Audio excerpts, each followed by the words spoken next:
Hi, this is Meir speaking with you, and I'm so much looking forward for the two events we're going to have coming one after the other on the month of April and May.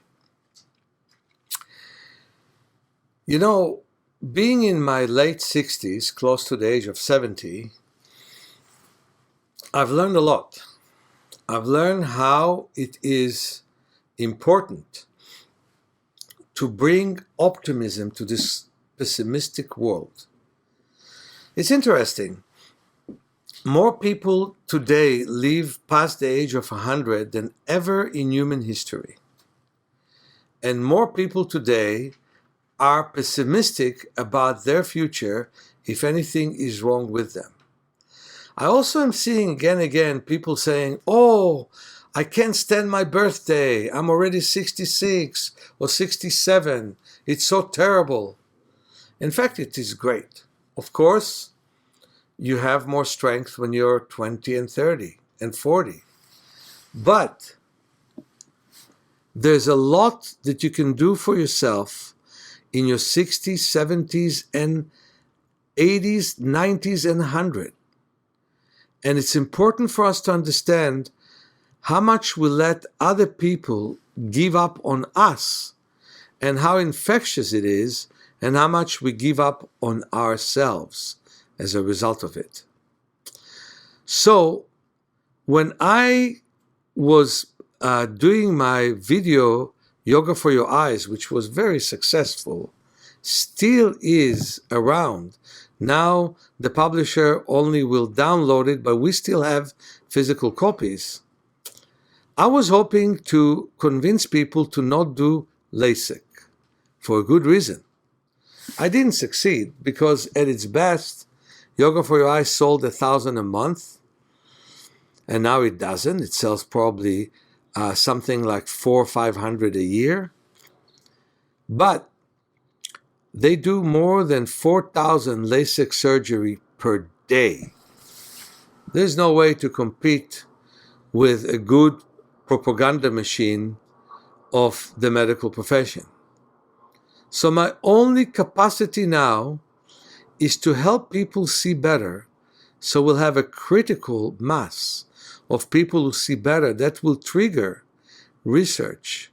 We already have one, but we want to have 50 of them. And the one we have shows that our work works very well. So, the one thing I can tell you, glasses are not harmless. They are very harmful because you have to look through a focal point that freezes your eyes. And many people, when they look through glasses, their gaze is very frozen. They work, but they cost you.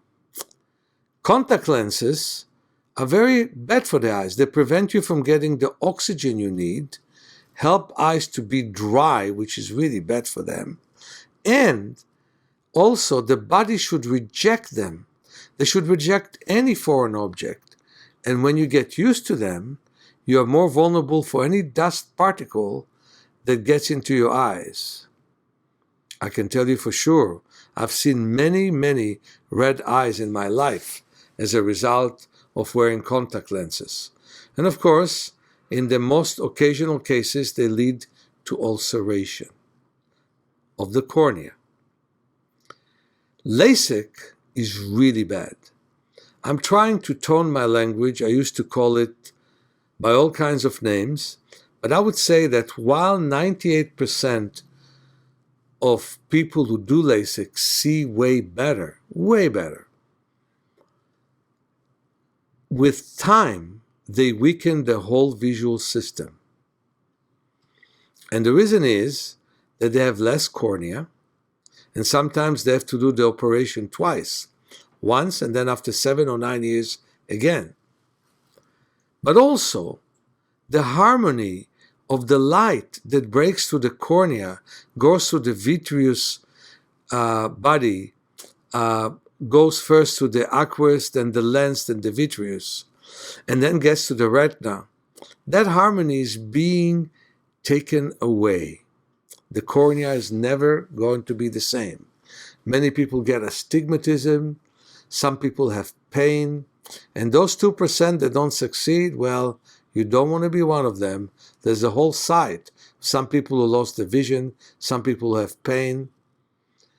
On the other end, connecting between the brain and the eyes, adjusting to light, looking at details, breathing and blinking, all that can harm no one. All that can only help. And it can change your life forever. And that's why I like what I'm doing. One of my clients that I work with in her mid-90s lost a lot of her vision. One thing that I encourage her to do was to look at things that she can see and not look at things that she cannot see, like some colors that she cannot anymore discern. That helped her to see better. You know, I want to tell something to the rest of you. When you take your glasses or contacts off, don't think about how fuzzy your vision is, but look at what you can see clearly. Blink and enjoy seeing it. Slowly, slowly, you'll see better. Talk to you very soon, your friend Meir.